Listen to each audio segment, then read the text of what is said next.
All right, everyone, we'll get started. Good morning. Good morning. My name is John Marine. I'm one of the advisors with Prosperion. We are really excited to have Michelle here to join us. We like to do these workshops. Some of them are a little more finance-based, you could say. Social Security, Medicare. This is a bit of a different one, talking about organization, getting lighter, getting more productive and simple in your life. So we're excited to have Michelle Santaferraro here. She has over 20 years of experience teaching and coaching and consulting people with how to become more organized, more productive in their lives. She's done some consulting work for a lot of the big companies like Chevron and Oracle and HP and all the big names. So our little advisory firm is lucky to have such a popular consultant. Hopefully she can give you guys some insight into how to organize and simplify your lives, become a little lighter. We'll talk a little bit about document storage. We'll talk a little bit about what you need to keep, and then she'll tell you a ton more about how to keep it in methods that make it easy for you to find. So with that, Michelle, we'll have the floor. Thanks for being here. Thanks for having me. Good morning. Maybe many of you experienced the same thing, the frenzy that happened maybe a week or so ago with tax season. And maybe it was kind of a frenzy as you were pulling documentation together. It might have been painful to retrieve, and it might have been scattered in several locations. So I don't know if that was your thing. And then I'm organized, but when we do our taxes, there's always the inevitable phone call where my husband's like, oh my goodness, do we have to pick up the phone and call that institution for that dividend statement? It's painful. So maybe you had some of that pain as well as you were just collecting your documentation and just getting that tax date behind you. And maybe some of you this year experienced a life event. Some of it, what I mean by a life event is it might have been somebody, had a divorce, or there was a death in the family, or maybe now taking care of ailing parents. And so maybe that also made it really, really hard to get all of it together in one place. But we're going to talk today, and I'm going to give you really practical steps so that you can now move from clutter to clarity. And it's about documentation. We're going to talk about both paper and digital because it comes to us in all those ways. So that's where I'm going. And so the first thing I want you to know that we're going to cover, we're going to talk about what to keep, what to toss, and how to actually organize it when it becomes part of your life. So again, that's what we as organizers do. We kind of help people, if you can evaluate what comes into your life, where you put it when you let it in, and then how do you let it go responsibly when you're ready to get it out the door. So one thing I thought was interesting is because actually everything we get continues to keep calling to us. So we're getting physical mail, right, in the mailbox, but what we're also getting is all these other places where things are coming at us, like the phone and text message and the computer, and people are interrupting us. It's so funny because as we talk about documentation, of course, there's so much around digital distraction that just adds a greater challenge to all of this. And if that wasn't enough, the other thing that's interesting is that we actually will continue to keep getting paper documentation as well. You know what's funny? I pulled from the Data and Marketing Association, I pulled the stats, and here's the stats. 121.2 billion pieces of mail were received in U.S. households in 2017. 100.7 million people made catalog purchases in 2016. So maybe catalogs are not going to be, they're still going to be coming to your house. 39% of customers say that they'll actually try a business for the first time based on something that they got in the mail. So I don't think the volume's coming down, and we also know that with email, the volume is still increasing because a lot of times now people are just, instead of getting up out of their desk and walking down the hall, they're just still, quickly emailing. So that just adds to our inbox. So it's coming from all directions. So we do need practical advice when it comes to what we're going to do. So here's what I'm going to talk to, and we're going to talk about the different stages of documentation. Just again, and we're going to go through each one. So the first one, I just want to give you what's really the great perspective on paper and really any documentation you have coming at you. And what I try to do with my clients is say to them, don't think about what it is that you got, because I actually brought my mail. So here we go. I brought my mail stack. So when mail comes your way, or documentation, don't think about what it is. I think I got like an REI statement here, and then I've got like the voting, the voting ballot.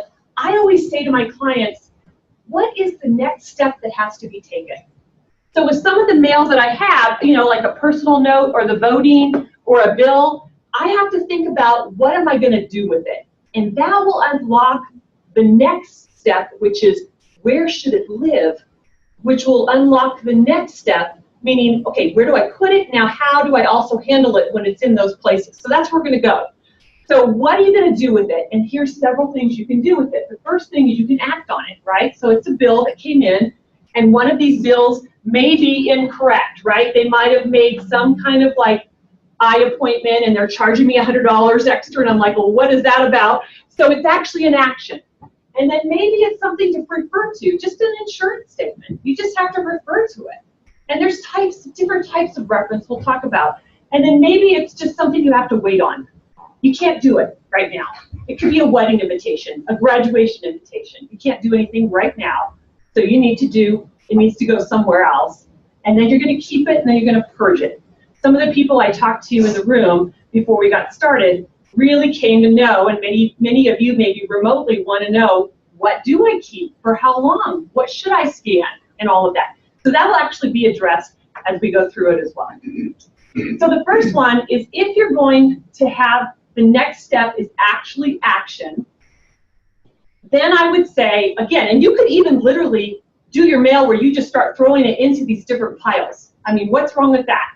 But I want to take a few extra minutes on action, because I think, because I've done productivity for 21 years, I find that I help people with habits, process, and their environment. I just want to give you a few extra minutes on action, because I think these are some things that people get tripped up about. So if you're going to, if suddenly one of these pieces of mail or documentation is suddenly an action, right? A bill is incorrect. What I'm going to encourage you to do is make sure you capture it somewhere. Maybe on top of the piece of mail, you just want to say on a sticky note, I got to make a phone call, right? But some of the stuff you have to think of doing is not even a physical documentation that triggers you. It's actually something you think of in your head. So the habit is, once you do get this in one area, think about what you have to do, get it centralized so that you can prioritize it. So let's walk through what I mean. If you want to centralize kind of where you're going to track this, I just always encourage my clients, just get some kind of to-do list, whether it's a digital one or whether it's actually a physical one, and it doesn't matter, either one is fine. But the reason why is because so many of us have our work hidden. We have mail sitting at home. We have stuff we got to do on the fridge. We have stuff on a sticky note. We have another notebook in our purse. So most people, they say, Sally McGee of Microsoft Productivity, she's another guru in our field, she says that most people have 20 to 25 buckets where they hide work. Think about it. Sticky notes, again, like on the fridge. Memory is another bucket. And because we hide work, hidden work is stressful.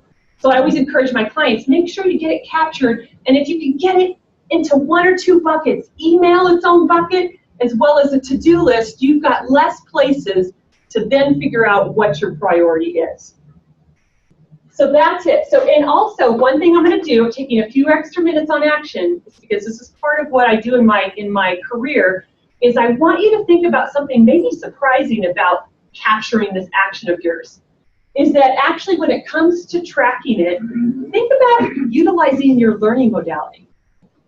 And that's kind of a crazy thought, right? Because what I found actually is the way that people learned in school impacts the way that you organize your chaos. What do I mean by that? Is you actually start to use tools to capture your action, go to and from meetings, track your current projects, and many times you will pick the learning tool, a tool to do that fits your learning modality. I know it sounds crazy, but here, stay with me. So I've seen people that are like high tactile, you're hands-on, you like movement, you want comfortable clothes. You typically will choose certain tools to track this action. Like I said, go to meetings and track projects according to your style. If you're high visual, you will also choose certain tools. Or if you're, let's say, we use all these modalities, right? So it's not like we're using one, but I'm just saying, as you take in your world and you learn new things, which is the one that's your highest preference? And here's kind of a hint. We're going to actually hand out a test that you guys, we'll make it available to those online as well as at the end of this, and we'll put it in your packets, those that are in the room. But you actually get to discover what your learning modality is. And here's just a quick little place if you want to take the test right now mentally in your heads. Again, I find the people that the highest learning modality that they prefer with their kinesthetic, you're the ones that love comfortable clothing. Even if it's you have to dress up, you're still wanting things that have stretch. And again, you actually need to write things down to remember them. Pay attention to that. If you're high visual, here's some things that you'll want to do. You remember a person's face, but maybe not their name. Color in your calendar and color in your tools being something to you. So utilize that. And then some of my clients, not many, are highest auditory. That's their highest preference. And so what they do is they can remember everything that was stated in a conversation, and they can restate it. So why not use some digital tools? So here's some examples. So if you're high tactile, that means touchy-feely, kinesthetic, or different words to describe it, you might prefer to use the notebooks, the physical to-do lists, and some of those things. If you are, and again, it could be paper or electronic, it doesn't matter.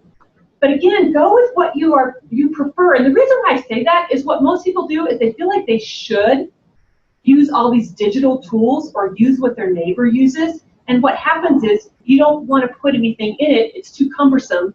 And then you get bit later because you forgot it, because you didn't put it in. So I would encourage you to maybe just, again, with this area of tracking your action, pick your learning stuff. And then again, if you are high sight, which is visual, you might prefer things like this. You want the tool to be visually pleasing. If you're using a hard copy notebook, it has to have those beautiful symbols, and you can color it now. Or you've got color you're pulling into your calendar. Go ahead and use that. Because again, you're more likely to remember what you have to do if you pull in that. And again, these are just examples of what you might see. And many people, I have few that are highest auditory, like I said. But what I find for them is they do prefer the digital dictation. So they do like things, nowadays you've got everything from Transcribe Me to Copy Talk. And what those do is you can leave a meeting, record your voice for under 5 minutes, and then within 24 hours, that entire conversation has come back to your inbox, typed up, and completely the transcript is there. Wow. So it's really fun. A lot of my financial planners use it because they finish a client appointment, they can for sure remember the entire conversation, what they have to do, and what their clients have to do, and the research that's needed afterwards. So that's what's always, yeah. What was that site called? So Pat just asked a question for those of you that are listening, and it's what are those different tools that I just mentioned? One is called Copy Talk, and one is called Transcribe Me. So those are different ones that are available.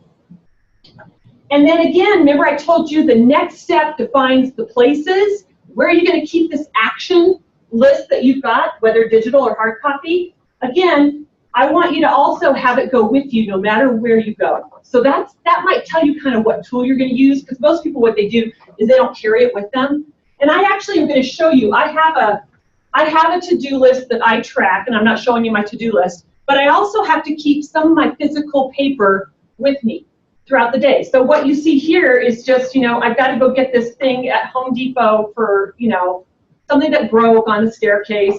And so I can put a few letters in here, and I usually make sure it doesn't get thicker than this, and it just can go with me. So some of the things that, Container Store has are like project cases, if that's helpful. Some of you are like, I'm not going to carry it with me. You could actually scan it into your phone if you know it's a phone call for a bill that's incorrect. So that's it. These are just options for you. But again, I would encourage you to have that actionable item list go with you wherever you go, because otherwise you can't add things out throughout the day and then you get bit, right? So we don't want you to do that. All right, so the next one, let's talk about reference. So some of the paperwork you get, like I said, it could just maybe be something you're going to refer to. It could be insurance. It could be, again, just you got back from getting your dog looked at by the vet, and it's simply just paperwork about the shots that the dog has. So that's just a reference. It's just things that you just need to refer to. And so for that, again, I'm going to actually separate the two. The stuff that you have to refer to frequently, and then there's other reference periodically. So let's talk about the quick reference. So what do you do with the stuff that's short term? Again, you want to refer to it pretty quickly, every time, maybe a couple times a week. What most people do with this is they actually spread all this across the top of the kitchen counter, right? That's kind of where it goes, right? Somebody give you options for that.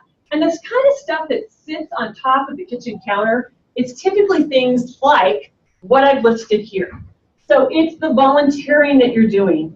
It's maybe the church events or the synagogue. It's the current projects you've got going on. Current projects could be a remodel. You've got a current remodel project going on. It could be the meetings. It could be the kids' school. Kids' school is like famous for having, the lunch menu and everything spread across the kitchen counter. So there's ideas that you need to get this to where it's contained and you can still refer to it quickly. So what I encourage you to do, and this is a term that is used in organizing for us in our industry, we call it the kitchen command center. And all it is simply, you see what's here is like these hot file action boxes. We all have our terms, right, with whatever industry we're in. But basically in there you can have some folders, and what I usually do is, if it's going to be in the kitchen, choose some fun colors.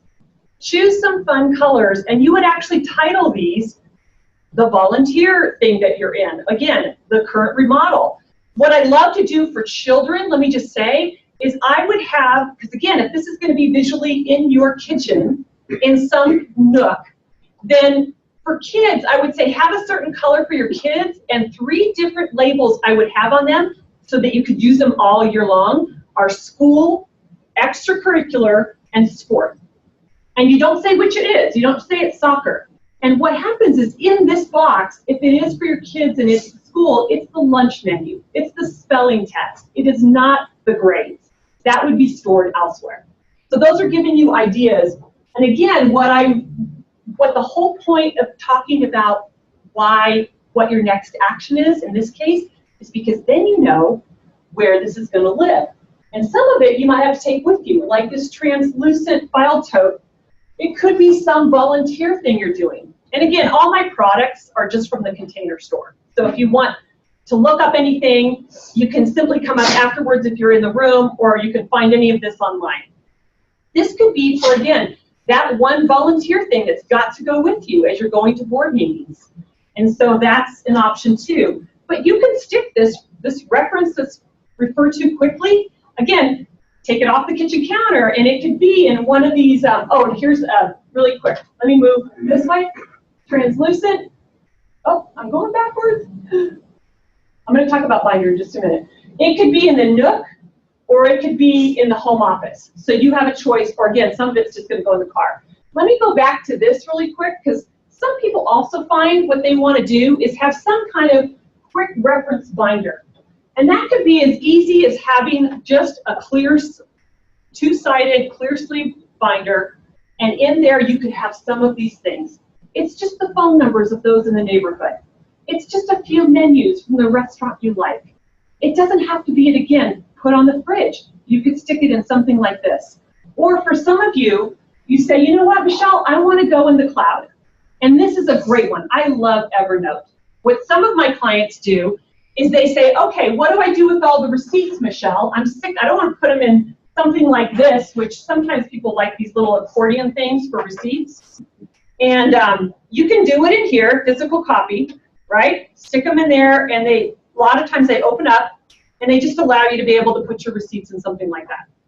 Or a lot of my younger generation clients, they love going digital. And so they say, Michelle, how can I get my receipts up to the cloud? And so I say, what about Evernote? You can actually make notebooks, and they're called notebooks in Evernote. It's this program. And what you can actually do is make one called, Tax 2018. And you can use an app on your phone called Scannable, where you take a picture of the receipt, and then you just call one of the notebooks in the cloud with Evernote. You call it 2018 Tax. So there's different ways to do it, but just think about, if you want to scan something, Evernote's a great thing because you can also take pictures of what you see on the web. So you got a great idea, you just want to take a picture of the front page of this website. You can also make a notebook for that and call it your research, or maybe it's tips and tricks on internet, or what are the acronyms for texting now? What are those? I can't keep up with those. And so you want to be able to just get that information from a website and get it up into the cloud, and that's what you can do with Evernote. So I do like it. There's a lot of features you can use for both financial and just personal. And think of it as just a quick reference. So again, I already talked about where this could actually live. Now let's go to the stuff that's longer term reference. It's just periodically, it's just infrequently that you're going to be referencing this. This is the insurance statements. Like I said, the things from the vet for your pet. This is the medical stuff. You had back surgery 3 years ago. But again, you don't want to let it go, but you're not going to be looking at it every week. And so instead of just having it sit out, you can actually put it into some kind of longer term reference. And many people, when they think of this, they think of a file cabinet. So, and this, again, this could be a physical file cabinet, like I said, but I already gave you another option if you want to just scan it and get it into the cloud with Evernote. But a physical file box, a file cabinet, if you think of it, I'm just going to use the example of 4 high, 4 different drawers. But what you can do is think about this. When it's the reference that you have, I would say pick the top 2 drawers to refer to. And then the third one we'll talk about soon, but that's the permanent stuff. Again, as you go lower and you're bending down, you just want to make it easier. I mean, it's the same idea if think about you in the kitchen. Every time you're in the kitchen, you're standing. And when you're standing, you can only, pretty much the stuff that you grab daily in a kitchen is between here and here. And then the stuff that you grab weekly in the kitchen should be bending down a little bit, reaching up. And then the stuff that you do monthly, probably get on a step stool to get, like the vases on top of the oven or something. So think of it the same way. You're standing at your file cabinet, so that's why I've kind of just encouraged you to do that kind of reference, top 2 drawers, and then, again, longer. And then warranties is only when something breaks, right? And that's when you're going to go grab it. So that's to think about it. What are some ways you can actually put stuff in here? And my clients are split. Some think categorically, which means they think of the bigger category, and then they go, oh, okay, then I can put, like in a sense, financial, then I can put the Wells Fargo, the Chase, and so on. It just depends on how you think. Most people have 9 to 12 different categories when it comes to actually putting stuff away in a file cabinet or system. And again, this can all be done digital. Just think of your category, and then maybe that will make sense of where you're going to put stuff in after that. You could also maybe choose alphabetical. There's no right or wrong. And if it's alphabetical, I've given you some ideas here, which is, okay, maybe it would be A through Z. Again, you're going to have those bigger tabs, A through Z, and then it's the autos. And then it's health and beauty, or beauty and health. So beauty, that would be under B. There's no right or wrong. And you could have miscellaneous. I mean, as organizers, we always cringe when somebody says miscellaneous, because we're like, you're just postponing this decision. But can you really find it? So yeah, set it up how you like, and yes, have your miscellaneous if you would prefer to do that, and that makes sense to you. And it's funny, I do this slide because my clients are split half and half. Is the tab, and typically this tab that's clear that you see in the slide, it's typically that bigger category, or let's say you're doing alphabetical, that says autos. Well, some clients say, well, of course, Michelle, all the documentation is in front and the tab is on the back. And other people say, oh, no, no, no, Michelle, of course. The tab is on the front and everything I need is behind in interior folders. So whatever it is, there's no right or wrong, but do what makes sense to you and set it up the way that you can retrieve it. And then here's just something really quick, whether you go a physical filing or whether you go digital, think about how you want to name something to where you can find it easily. So I always encourage my clients, a naming convention might be the year first, then the month, and then the actual bank.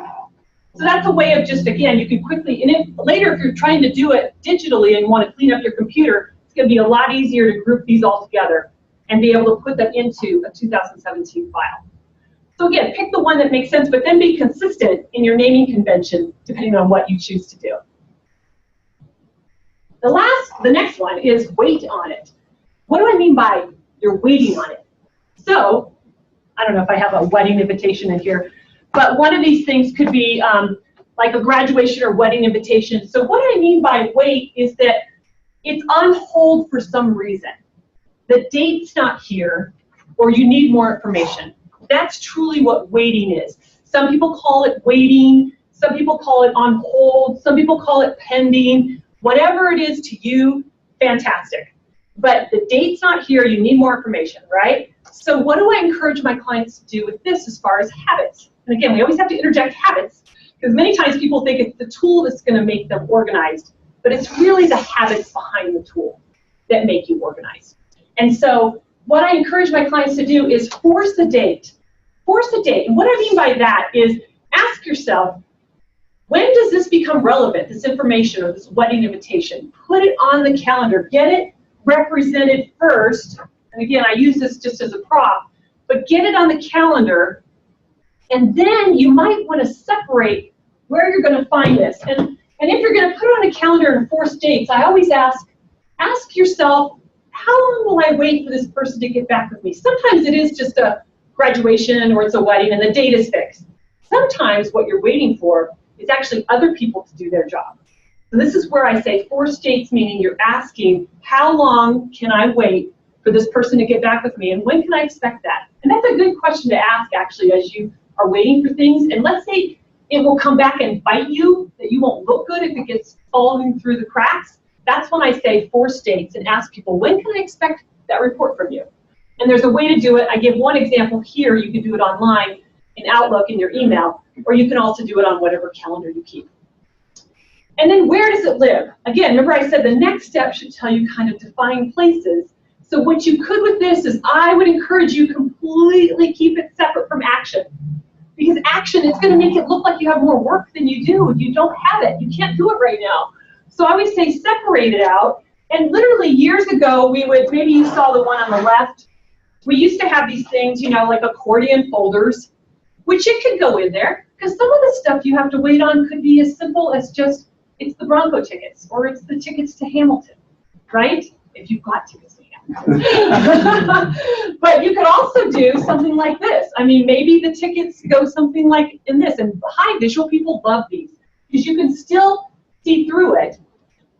And it can stay again in a separate place in action, but you can still kind of see that to know, yes, I still have my tickets. And so that's one option too. It could be just using an accordion of some kind, and again, this is just stuff you're waiting on. Or you could also do, I love these like job pockets is what they're called at the Container Store. So maybe you want to see right through the actual place where you're storing it. This doesn't feel good to you. You'd rather see right through it. You might choose something like that. Or just simple, like, you know, sheet protectors would do the job as well. Again, we're just putting it in a whole different place because we don't want to mix it with action, because you can't do anything about it right now.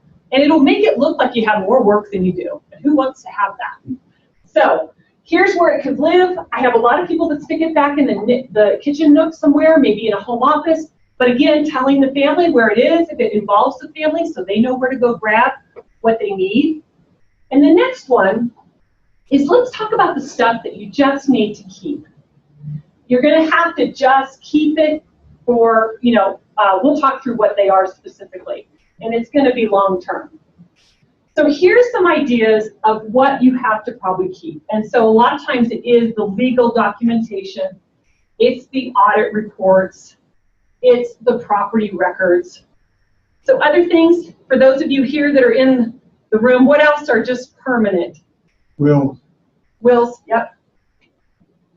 Insurance policies. Insurance policies, yep. Well, there's actually There's a mix on that, yeah. So IRS has one thing, but we'll cover that. But you're right. I keep mine kind of long term until I really get the next one in play, and then because sometimes I want to compare. Well, life insurance policy. Life insurance, yes. Yes. Thanks for clarifying. You're right. Okay. So here's some ideas of what could be the longer term permanent records. So I've got them listed here: the property records, property improvements, investment trades, social security cards, birth certificates, and again, the marriage certificates. So those are, and thank you for clarifying too, it's the, of course, like the life insurance. So here's where it would live. If you had a physical file system, I say just drop it down below the reference. And again, remember the reference in those two drawers is going to be that medical, it's going to be the health and beauty stuff, it's going to be the autos, the auto car insurance. Just drop it down to the third drawer if you're using a physical filing system. And again, this is where it could live.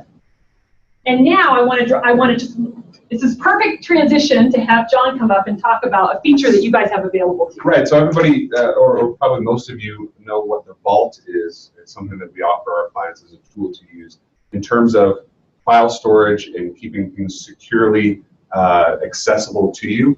Obviously, a lot of those things need to be kept physically, and having them in your storage drawers, permanent storage is great.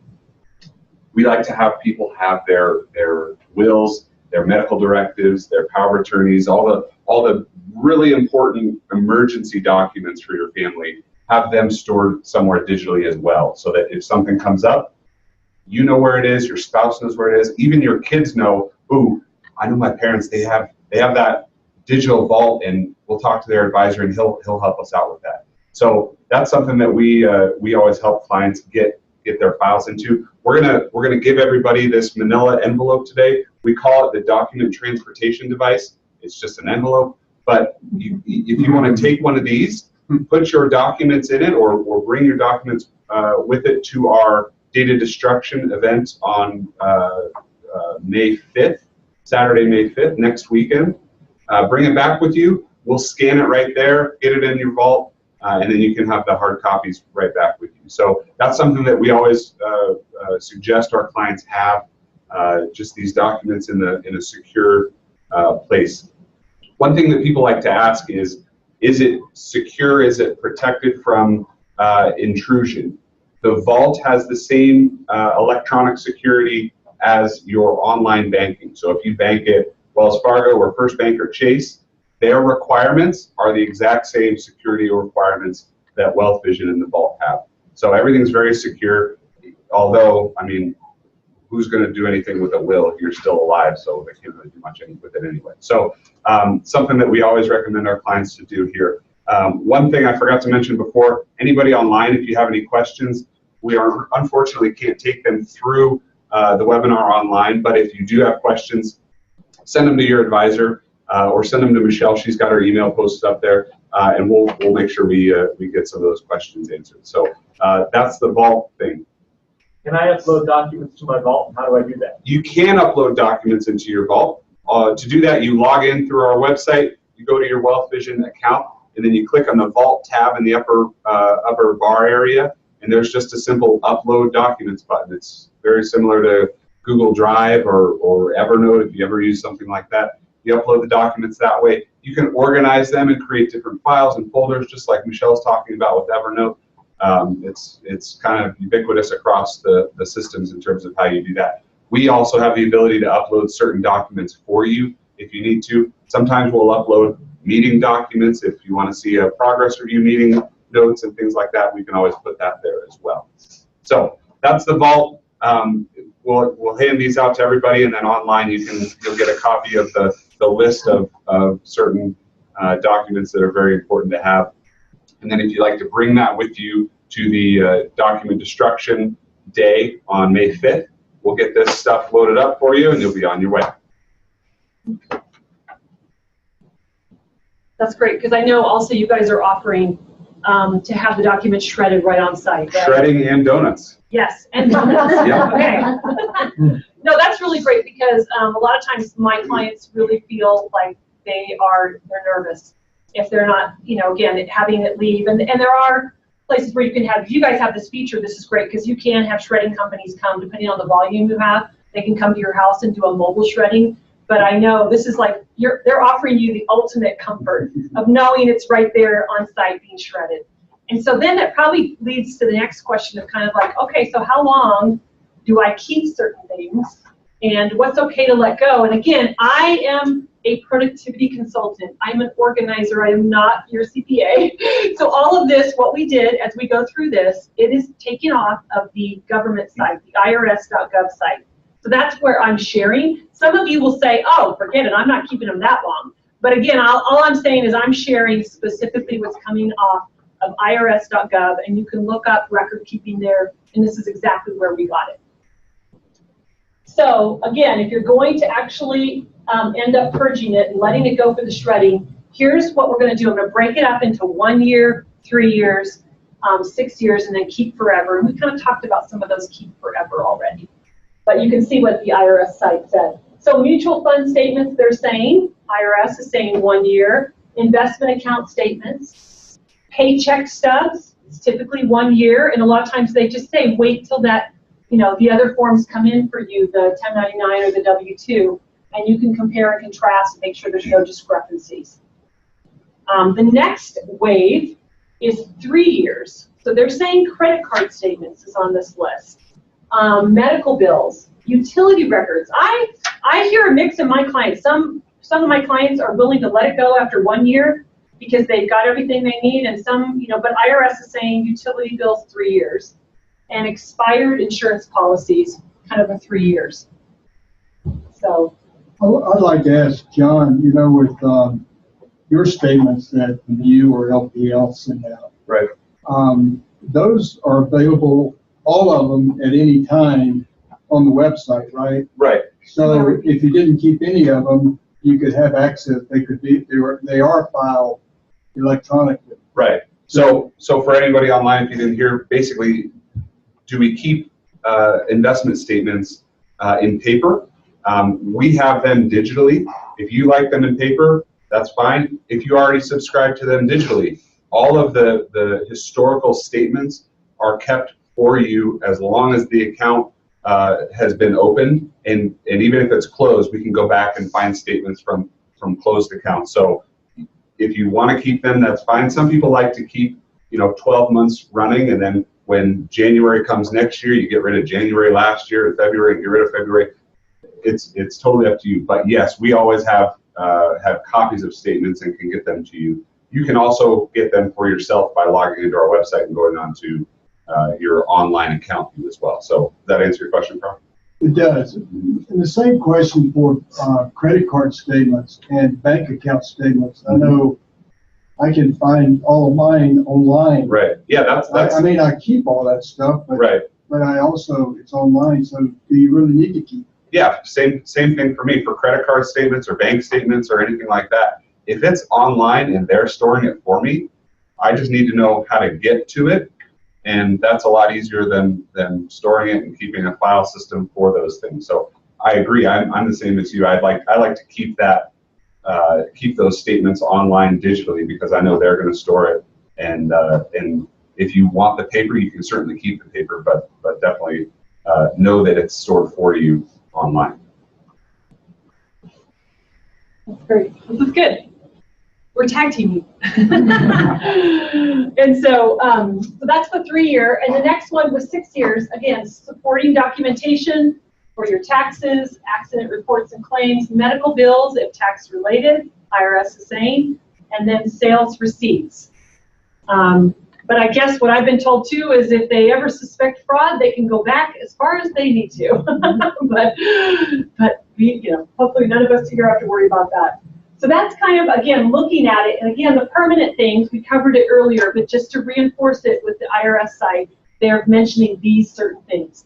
So let's say if you have the audit report, legal records, property record improvements. And you know, a lot of, also with IRS, it didn't say on this slide presentation, but they're saying it's once you sell, so as you have that property, and then what it is once you sell that property, which it doesn't say here, 6 years after selling that property. So that is something also from the IRS site, because a lot of you are, you're keeping those receipts to see what upgrades you've done and improvements to the property. But again, after you've sold it, IRS is saying 6 years after that, then you can let it go. And again, a lot of this also depends on, I know for many people, they sometimes keep things longer because their comfort level. So also, I know that comes into play as well. So here's the questions I would ask you as you're sitting here, both digitally in the office, remotely, or whether you're sitting here with me in the room, is maybe think about these 3 questions. Again, identify what you could gather and upload to the vault. There is a checklist as far as with the envelope, or what's the acronym for your envelope? Document storage, or document transportation device. Okay. So what you can do is you have a list on there, but maybe if you started to jot some things down or make notations of what it is you could bring to the shredding event. And then identify today what, again, something that you can easily shred. A lot of times when people are cleaning things out, I'm always encouraging my clients, start with the oldest stuff. If you have 20 banker boxes, whatever it is, start with the oldest date. Maybe it's a career you had 2 careers ago. Look at that, and what happens is when you start with purging older stuff, you start to go, oh my goodness, why did I save this? And you start momentum. And with the momentum, you're making decisions faster. So it's harder when people say, Michelle, I'm going to go and start dealing with yesterday's mail. And I say, oh, if you want the momentum, go to the oldest stuff, and you will see that you are much more quick to make your decisions. And you won't be as mentally and emotionally drained. So that's the encouragement. And then what could I commit to bring for the shred event that's happening in a week? So it's another thing. If now you think of some of that, just notate that and make note of that now. So the other thing, as I think about this, I love this quote from one of my colleagues who's been doing this longer than me, Barbara Hemphill. She says this about clutter. She said, clutter is postponed decisions. A lot of times what happens is when we don't know what to do with something, then in a sense, we put it here for now. And that's where a lot of our stuff starts to gather on the kitchen counter, right? Or what many of us have done, and I have done it too, is we buy these beautiful baskets and we start sticking stuff in here because we don't know what the next step is. And then people are coming over for dinner and we go, oh, we got to clean up our stuff. And you could easily end up with 6 or 7 baskets like this. And that's what happens, and you know what? There's no judgment on that. But now, what I hope I've given you is some practical ways of saying, okay, maybe you just get get bold pieces of paper like this, and just write on it, act, refer to it frequently. Maybe on one of these sheets of paper you say, wait, or pending, and you just set those out on a big table in front of you, and you just start plopping your mail and documentation into those categories. That's a great way to start. And then what happens is you don't have to have it all be clutter, because now you're getting to clarity. Now you know the next step forward. So always think about, what is the next step I need to take with this documentation? And that will hopefully tell you where it deserves to live, and that in turn will help you know how to retrieve it. So again, getting clear about the paper clutter gives you confidence so that you can actually find anything easily within seconds. And then really the point of organizing is not an end to itself. The point of getting to clarity is so that you can go enjoy the things that you love to do, the people you enjoy spending time with, the activities that you love to do, being here in beautiful Colorado. So that's the point. It's actually to get you to freedom. So I know you can all get to real clarity. So, and that's what I have. So now I can open it up. Yeah, thank you. So I'm looking at, we have 10:16. So, right? So we've got a few minutes. Does anybody here have any questions for Michelle? Don't a lot of these important documents need to be like in a fire-safe box or safe deposit box, that kind of thing? Okay, Donna's asked a really good question in the room. She's asking, don't some of these documents need to be in a fireproof safe? Yeah, and a lot of times what we do, because I've also done a lot with clients as far as just, again, those emergency plans you have to have in place to run out the door fast. And so sometimes what I do is I say, okay, so if you want to have these originals, again, we're encouraging you to upload to the vault copies of them, But the originals, a lot of times it can be a fireproof safe. And sometimes depending on your comfort level, I have it in a place where you know it's close to a door and ready to go out. Now, some of you will say, no, I'm not going to have it that easily, for somebody to retrieve. But some people do. They have it right in a coat closet. And they've got the original. So again, what is your comfort level? You put your data and you put your documents where you feel safe. So we know that's going to be part of it.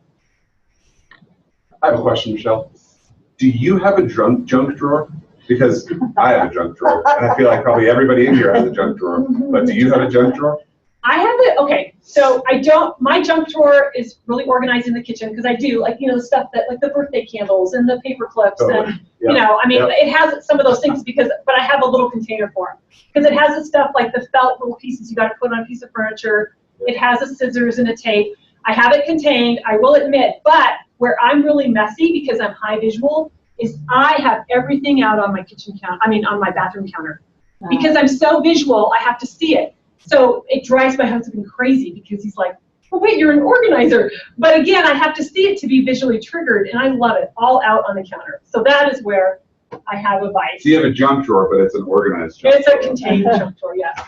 We can't all be that organized. Okay. Thank you all for joining us today. I'm going to pass out the envelopes with the checklist for documents that you can bring with you. Again, the shredding event, data destruction and donuts is on Saturday, May 5th from 9 to 11. It's at our office in the parking lot on the west side of the building, kind of back behind the office. We'll have a truck there. We'll have some tents. We'll have a ton of donuts, coffee, and some smiling faces on a Saturday morning to put your paper up in the smithereens. So we welcome anybody listening online and whatnot. Please join us for that. Mark that down. Put it in your calendar as a reminder, an action item that will soon be coming. And then you'll also see some email reminders that'll come through as well. Thank you all for joining us. We'll pass these out, and people online can access the checklist for documents to upload to your vault digitally as well. Thank you for coming.